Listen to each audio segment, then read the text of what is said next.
Tell you what we don't like. We don't like race baiters. You know, the liberal white woman that thinks she's above everybody and going to get down for the cause. Yo, that woman's name is big old Julie DiCarlo. Julie DiCarlo and Karan Phillips, who is the writer gone horrible, but trying so desperately hard to be an activist. You've never heard of either, probably, or maybe you went and ate continually with Julie DiCarlo when you were at Indiana. She is an Indiana product that we don't claim. She's a perpetual victim, and Karan Phillips is just the worst of the worst. I mean, he's been fired from every single job he's ever had.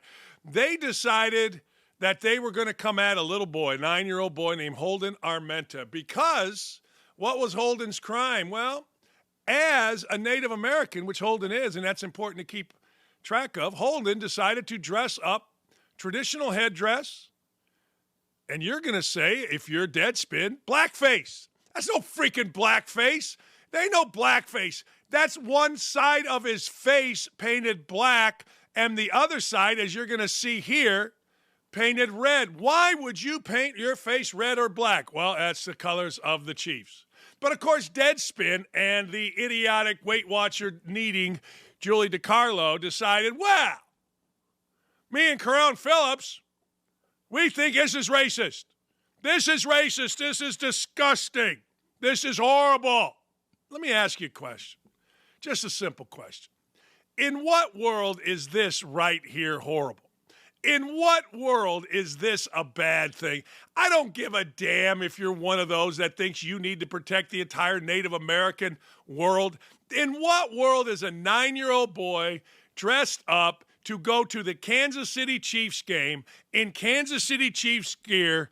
In what world is that a negative, much less being an incredibly racist thing that a national publication that Deadspin has to write article after article on? In what world? Well, the Karan Phillips, Julie DiCarlo world.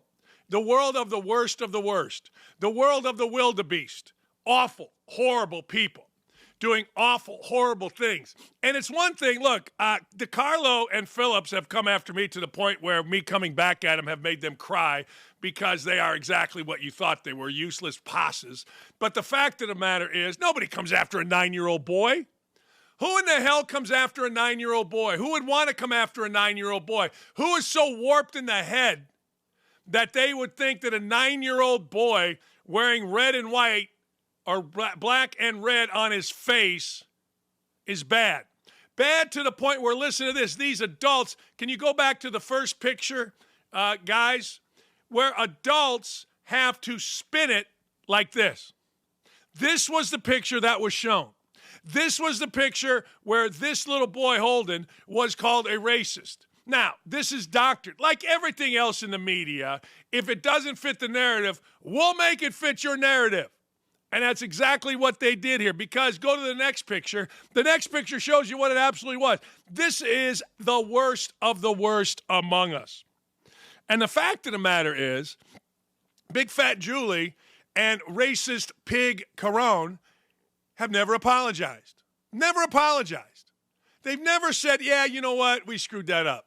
So now they're getting sued. Here's what's going. Wherefore, this is the lawsuit. Plaintiffs respectfully request that the court enter judgment in the plaintiff's favor and against the defendant for, here it is. Here's what they want. Awarding the Armenta family actual and presumed damages to be specifically determined at trial. They want a trial, good for them.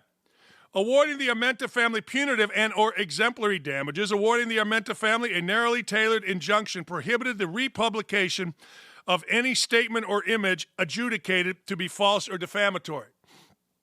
They don't want this back out on Twitter. They don't want it continually posted. Don't blame them. People are pigs. All right?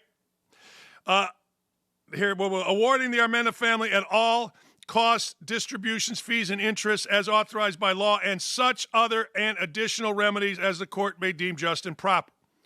A jury trial is demanded. Boy, would I love to see this. Boy, would I love to see old Julie waddle up there. Boy, would I love to see old Corona. Now, you got to understand, the other side has something too.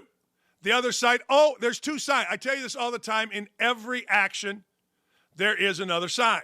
And I always try to hear the other side. The other side, Deadspin, these dipshit, piece, pos, awful, horrific. Can I stop now? You get my point. Human beings. I'm not even thinking they're human beings. They're subhuman beings to go after a 9-year-old boy. The lawsuit says Deadspin threatened to sue the Armenta family. Yes, ladies and gentlemen, you read that correctly. We're going to take a 9-year-old boy.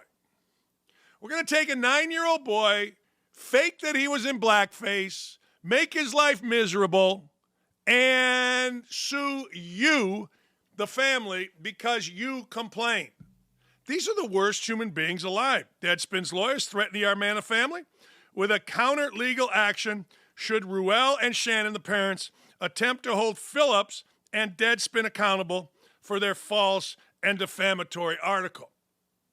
Well, the lawsuit continues. Deadspin did not retract the article, and it did not apologize. So follow me here. Kid goes to a game. 9-year-old boy, big fan, Native American boy, puts on a headdress, puts on his jersey, paints one side of his face black, the other side of his face red. He's got all the stuff. You know, no different than that Buckeye guy or every guy that dresses up and goes to a game, whether it's the Raiders guy, Colts guy has one, everybody's got one, right? And for whatever the reason, Deadspin and Caron Phillips decide that this is a bad thing, this is a racist thing, and they doctor a photograph to only show one side. Then they have the nuts on them, and it's actually not nuts, it's cowardice, to say to the family, you're mad? You mad? Then we're going to sue you for being mad. Nah. As Clay says, get ready for bankruptcy, Deadspin. You certainly have earned it.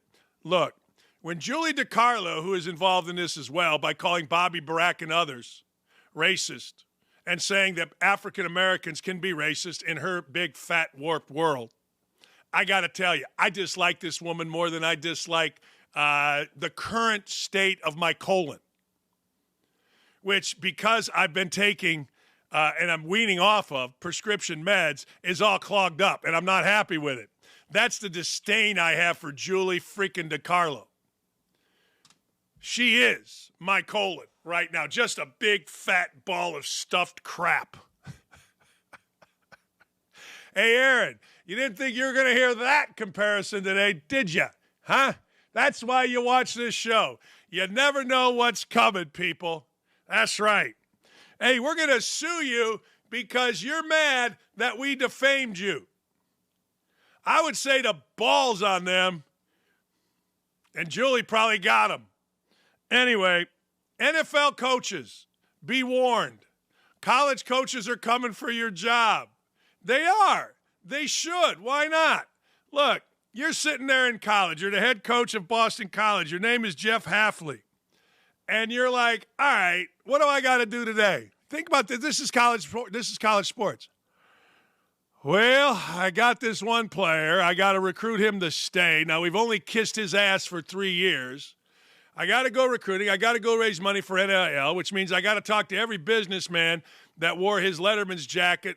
You know, there's a guy here in Indy named Cohen. He wears his little tennis jacket. He's got a lot of money. Everybody's supposed to kiss his ass. I would rather take a beating with a baseball bat by a mob than have to kiss these guys' ass, these penny millionaires at Indiana or anywhere else. But that's what you got to do. You got to go kiss these guys' ass. And then you got to try to figure out how to put together a roster. And then, and only then, you got to hire assistant coaches who now have agents who are trying to get out. The world of college sports is a mess. And then you got mommies and daddies, and you got agents and players, and it's just horrible. You know what you want to do if you're Jeff Hafley, who's the head coach at Boston College? Screw this. I'm going to go be a coordinator in the NFL. Hey, I'll get up at 4 in the morning. I'll go do that. I ain't afraid. I ain't afraid of nothing. I'll go to work, but I don't have to recruit the idiots. I don't have to recruit the idiots to stay on my own team. I don't have to sit there and listen to some guy that wasn't good enough to play at Alabama, but he's good enough to help us win a few games at Boston College tell me how good he is. I don't have to do it. Now, you got to understand, so Jeff Hafley leaves, Jim Harbaugh leaves, and don't think Jim Harbaugh didn't run out of there. I know the Lombardi thing, but he couldn't stand college football either. Nick Saban left. Is college football in danger of being just a little bit of a, farm system for coaches who don't want to put up with NIL, who don't want to put up with portal nonsense? Here's what Jeff Hafley, the head coach at Boston College, who took off, and he went into the NFL. No, that I am the general manager, and you're trying to manage the cap, and you don't really know what the cap is. And now you're fundraising. That's what you're doing. You're the head coach. Used to be you coached and you recruited, and you did go speak, but you're fundraising for your own program. Now you got to talk to the people you disdain. I mean, I want to coach football. I want to coach more defense than I did last year. And now it's just prioritizing again. I got to coach again. I miss coaching DBs. But how am I going to do that? And that's what I need to figure out. Well, he's right. How do you do that? And look, the money's good. The money's great. Now Hafley decided I'm going to go be the defensive coordinator of the Green Bay Packers. Let me ask you a question. I don't know what the money is as a Packer coordinator, and I don't care. Money's a big deal, don't get me wrong.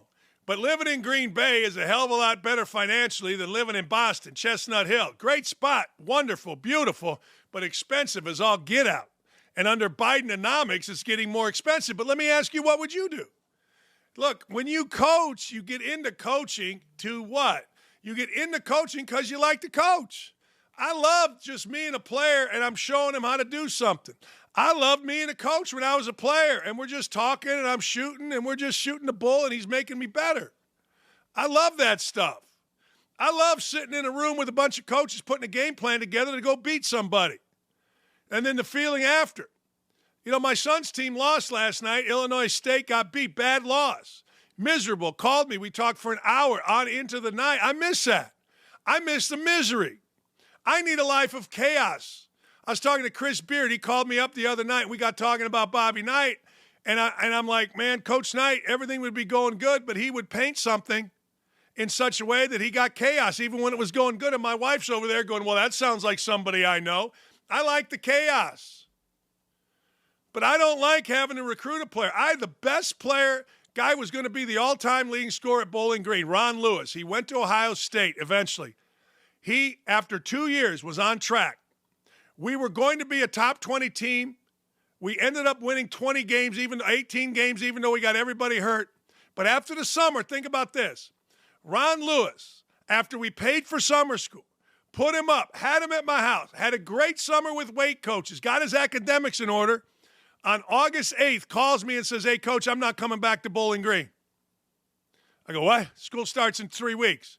Yeah, I'm not coming back. What? Yeah. What are you talking about? People say, well, here's what your record was. Well, things like that happen. He ends up at Ohio State in 2007, leads the NCAA in scoring as NCAA tournament, as Ohio State went to the Final Four championship game. And I'm sitting there with an 18-win team. Would have been a 24-win team if one kid didn't get hurt. Might have been a 30-win team if Lewis had stayed and the kid didn't get hurt. And I had another year with him. So I'm a little bit jaded. And I don't blame any of these coaches. I got to do what now? Like you sit there and you see Sam Hartman throwing the ball with his beard and his hair, and he's throwing it for Notre Dame. Man, how about that coach over at Wake Forest? How about that guy, Dave Lawson, who groomed this kid? Now, every coach has got to sit there and smile and go, yay, that's okay. That's the business, but they hate it. I'm not sure I could do it. Like, you guys don't understand this. In coaching world, I had the more integrity than any human being alive. I'm just telling you. Well, if you're going to tell us that, Dakich, and you really did, oh, shut up. I mean, when I went to West Virginia, that is historical. Coaches use me as an example forever. I don't think I could go on another school's campus and poach a kid, even if the kid wanted poached. I don't think I could. I don't. I think there's fairness. But now you have to. Now, not only do you got to go to another kid's campus, you got to flaunt it. You got to fly in on the G6. You got to bring a limo, pick the kid up, go to the nicest dinner. meet his agent. I don't think I can do it. I wouldn't last a minute. Look, Tom Izzo doesn't do it. His team is struggling. Calipari doesn't do it. His team's okay, but struggling. I don't know. I don't think I could go in and ruin another coach. Hey, look, if ruining another coach is beating their ass, I can do that like it's my job. That's what you're supposed to do. But college football, you're supposed to sniff around college basketball and poach. I could not do it. Speaking of Nick Saban is joining Gameday. The one thing I do like about Gameday, I think Gameday has gotten incredibly boring. I think Gameday needs a coach on it, and they got one. But the one thing that I love about Gameday is their loyalty, their absolute loyalty to Lee Corso. I've told you the Lee Corso story, right? Lee showed up at my house, wanted me to play linebacker or safety. My dad laughed at him, and they became friends. Former Alabama head coach Nick Saban, one of the most accomplished and decorated coaches in college football history, is joining ESPN. Saban will work primarily as an analyst on the set of College Gameday, but will also appear on the NFL Draft and SEC Media Days coverage. You know what I'm fascinated by? I'm fascinated by the will be a part of SEC Media Days coverage. Let me explain SEC Media Day to you. I think it's in Hoover, Alabama. Urban told me this one time. Maybe I'll try to get Urban on tomorrow and talk about this. Urban told me this one time, you know, you go into the lobby and you got to have police security because fans are nuts. Your own fans are nuts trying to take pictures, but enemy fans are nuts. Alabama fans are nuts to the Florida coach trying to get at him, MFing him. This is your chance as a fan to tell Urban Meyer or Nick Saban or Kirby Smart what you really feel about him. Got to have police protection. My first thought was, wonder how Saban is going to navigate being at Media Day. You know, you do drop off when you're no longer coaching and you become in the media. You're no longer on Mount Saban, right? You're no longer there. There is a drop-off, but it's still Nick Saban, and it's still the SEC, and he still runs that joint, yo. So I'm fascinated by that. I like those kind of things. How do people get along? How do people get around? I've never really felt uncomfortable except one time at Michigan State. A year after 12,300 people in unison chanted, "We hate Dakich," while I was doing a broadcast. The next year, myself and my broadcast partners were grabbing a bite to eat in a crowded restaurant bar, maybe a little too close to game time. I was having a Sando, and it got uncomfortable. The stares, people flipping me off. I'm like, this could get sexy. This ain't good. I don't get nervous much, and when I do, I start laughing. So I went over to, I did it prison style. I went over to some big guy that was grumbling, and I put my arm on his shoulder. He had flipped me off. I go, look, you could have gotten into Michigan. And it made the entire table laugh, and everybody was cool. But I'm telling you right now, it'll be interesting to see what happens when Nick Saban has to navigate that. I'm fired up that Saban's on. I think he's pretty good. Like, I think Urban Meyer's great. I think Urban Meyer and his coaching stuff is great. I hope they use Saban as something other than a punchline to bounce McAfee's jokes off of or somebody. I hope they use him in real, here is what we need to do to win this game, so-and-so. Because he's great at explaining, just like Urban, great at explaining, just like Dungy. When Dungy used to have the clicker on NBC, I loved it. I remember telling him, Coach, I love the NBC clicker. When you're teaching me stuff that I did not know, that's what I like. Last night, I got Robbie Hummel fatigue. Last night, I'm watching, I forget what even game, I turned it on. It was Michigan and Wisconsin, and Jesus Christ, for the first three possessions, he and his partner didn't shut up, and they didn't tell me anything. I don't like it. I hope they use Saban to do good stuff. Speaking of NFL and coaches, Dan Campbell. Now, Dan Campbell is all the rage. Dan Campbell got a pass on all the dumb decisions Dan Campbell made, except for obviously here on OutKick, because, well, on OutKick, we keep it reals, yo. But anyway, Dan Campbell has to be asked everything. Now, what do you like to eat? What do you like to wear? What do you like to listen to? Are you going to watch the Super Bowl? So Campbell was asked about the Super Bowl. Nah, you got to watch it, man. Use every second of it as motivation. I'll sure as hell be watching. Yeah, motivate you to do what? Think? Kick? Go up 17? I mean, dude, make no mistake. I have a hard time. I would have a hard time if I were him watching it. I would. He's a football guy. Seems like he has the right priorities. I did not. You know, everything goes back to a story with me. 84, I turned the ball over, minute 19 to go. We don't go to the Final Four. I couldn't watch the Final Four. I couldn't do it. I ended up doing it because I sat in a fraternity house with a couple buddies of mine and had about 18 beers. That was like the only way I could do it.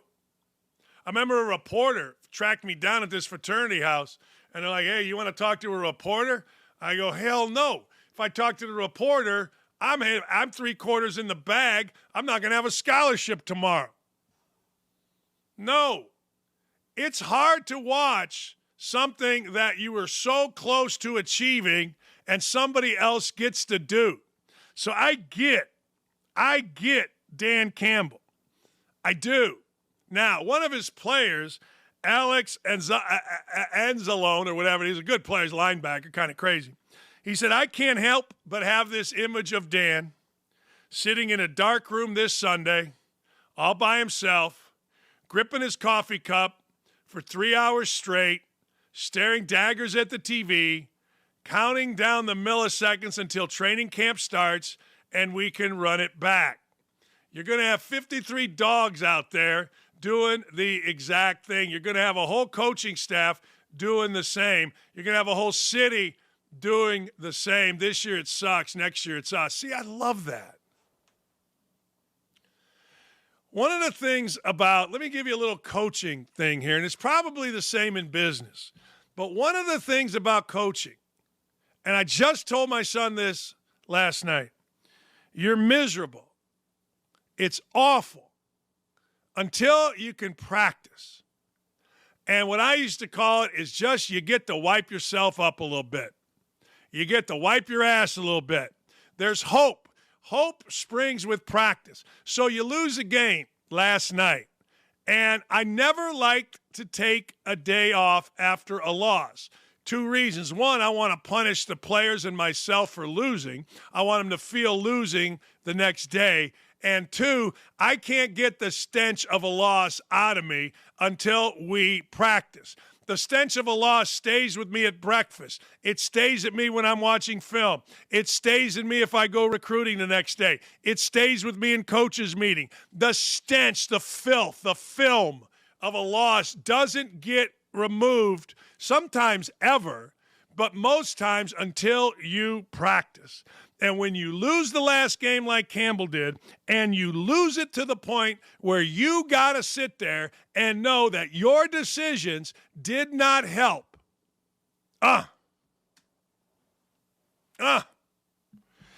It takes a pretty strong man to not feel it.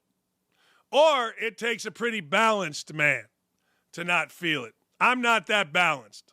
I mean, even this show, I check out the numbers every day. What are we doing? Why didn't we do it? Blah, blah, blah, blah, blah. It don't matter. I'm competing with my sister-in-law to try to get my knee, which got replaced. I'm trying to compete with her because she had her knee replaced. I want to be doing things before she does them. That's just the way I'm wired. 6th grade, we had to run 20 minutes around the floor to end practice. I had to lap everybody twice. It's insane. It's psychotic. I hate it. But I get it with Dan Campbell. Hey, make no mistake, the lesbian world in sports is vicious.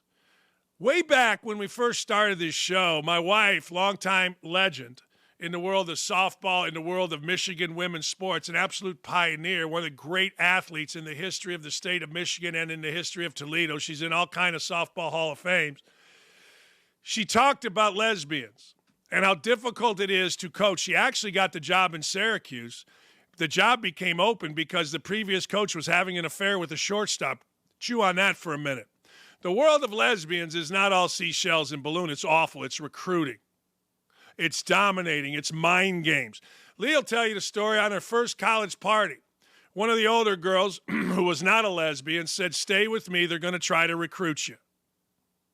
Sure enough, the lesbian circled her, tried to recruit her. The stories are endless, and they're only getting worse. Now here comes Caitlin Clark, 66 points away from being the NCAA leading scorer.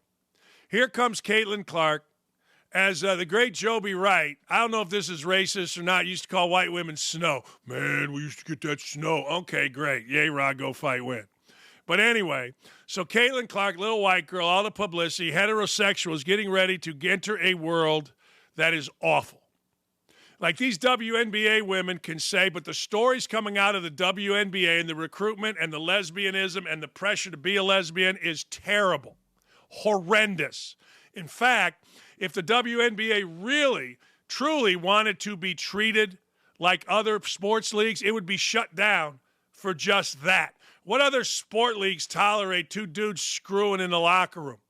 What other sports leagues tolerate we're not practicing today because Sally broke up with Susie and we're all upset? What other sports league tolerates that? I'll tell you the only other one, women's athletics in college. My next door neighbor quit University of Penn when she came home and her teammate was in bed with another teammate, and she's like, yeah, this ain't my thing. Now, you can act like it's all seashells and balloons, but Caitlin Clark is getting ready, and it's already started. She is going to be met with racial resentment, heterosexual resentment, popularity resentment. One of the, quote, legends, who's just a ridiculous human being named Cheryl Swoops, it already started. Let's hear from Cheryl Swoops.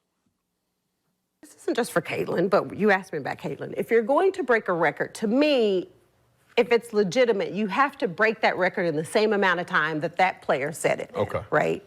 So if Kelsey Plum set that record in 4 years, well, Caitlin should have broke that record in 4 years. But because there's a COVID year and then there's another year, you know what I mean? So she's already had an extra year to break that record. So is it truly a broken record? I don't know. You think exactly how I don't think so, but yeah, that'll go in the record books as Caitlin Clark is the all-time, whatever it is. I don't even know what the number is, but that's the way it'll be. Cheryl Swoops an idiot. Caitlin Clark is in her 4th year.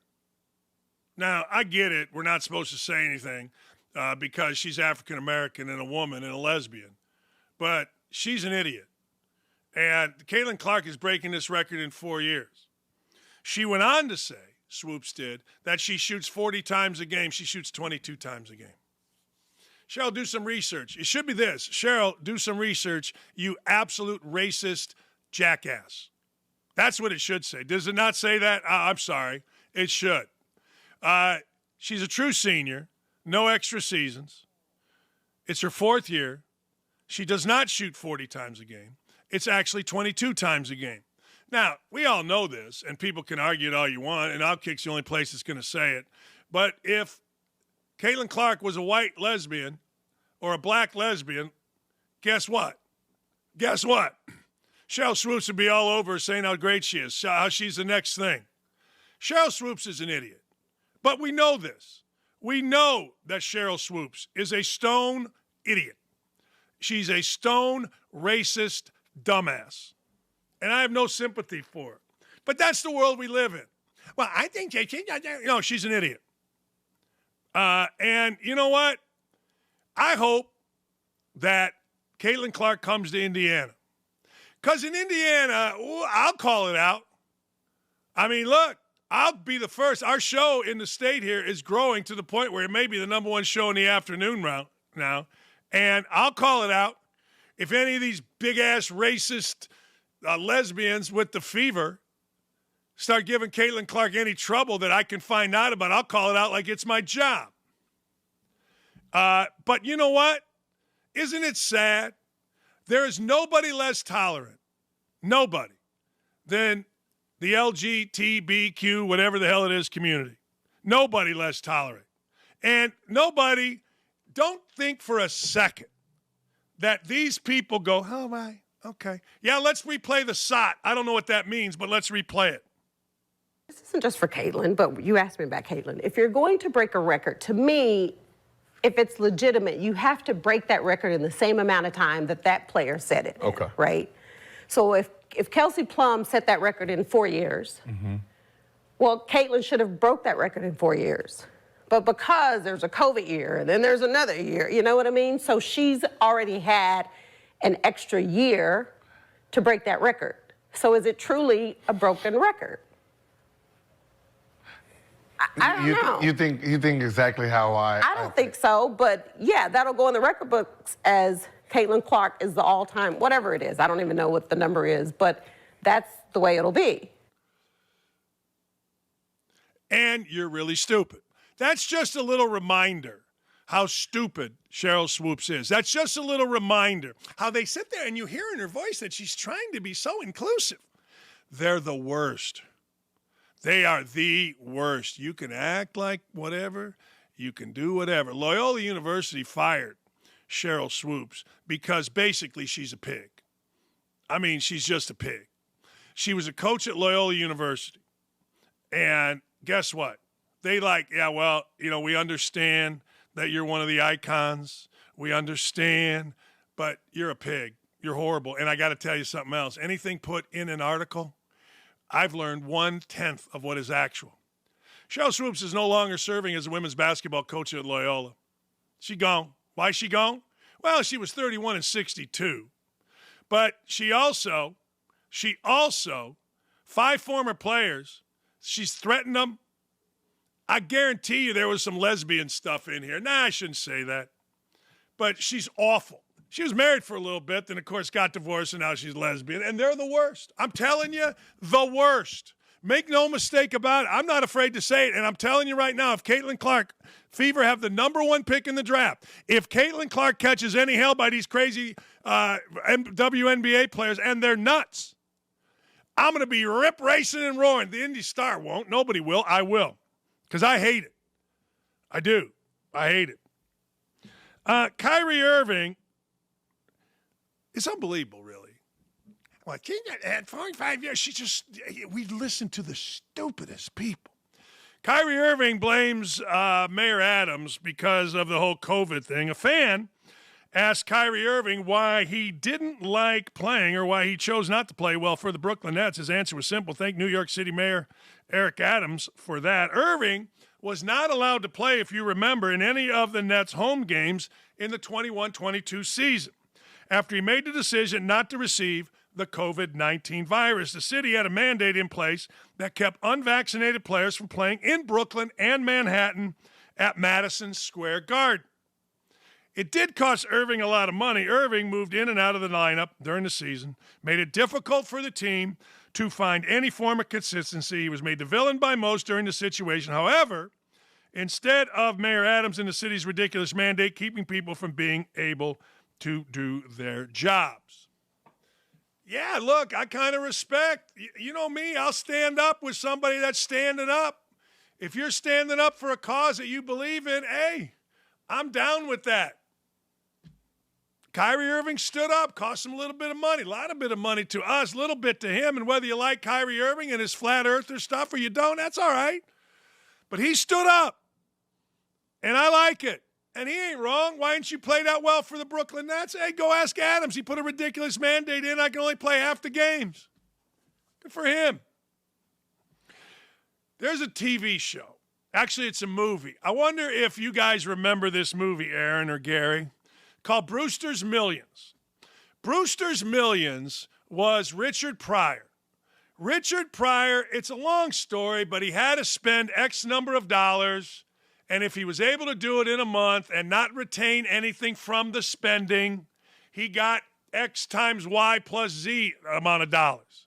It's really a good movie. I like it. It's an interesting movie because it makes you think, well, one of the ways that Richard Pryor decided to spend money and not get anything in return was funding a mayoral campaign called None of the Above, meaning don't vote for the mayor, don't vote for the challenger, vote for none of the above. None of the above won. Richard Pryor, eventually, there's shenanigans because there was always shenanigans in 80s movies, right? A villain, a hot woman, you know what I'm saying. But Richard Pryor, I'll watch Richard Pryor do anything. I love Richard Pryor. So fast forward to real life. Real life and Nikki Haley. Nikki Haley was swamped. This is the words that were written for me, and I like them. In Nevada's Symbolic Republican presidential primary, listen to this, as GOP voters picked none of these candidates.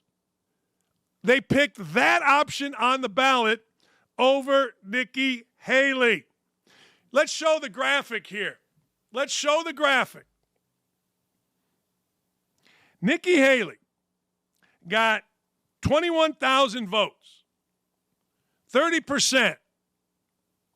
63.5% went to none of the above.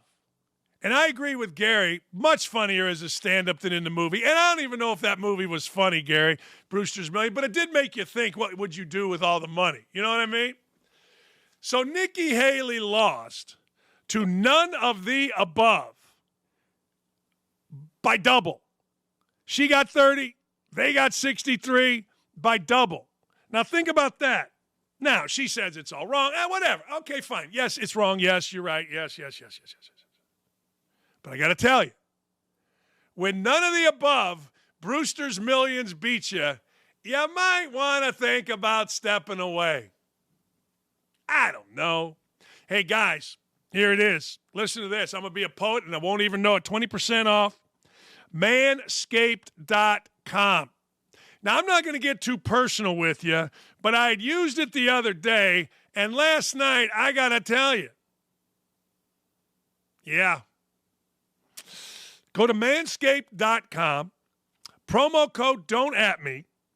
Roses are red, violets are blue. Trim your balls, and your date will thank us too. What's up, fellas? Valentine's Day is knock, knock, knock, and Manscaped is the remedy for what the love doctor ordered. What's his prescription? The all-new Performance Package 5.0 Ultra. It's designed to elevate your grooming game and shine like the heartthrob that you are, or maybe you even think you are. Join 10 million men worldwide who trust Manscaped with our exclusive offer. Go to manscaped.com to snag, which you will not have snag. There's nothing worse than snag while you're manscaping. Snag 20% off plus free shipping with code don't@me. 20% off free shipping, code don't@me at manscaped.com. 20% off free shipping at manscaped.com. Use code don't@me. Big bold letters, DONTATME. Because your grooming upgrade awaits, ready to charm your Valentine's Day date.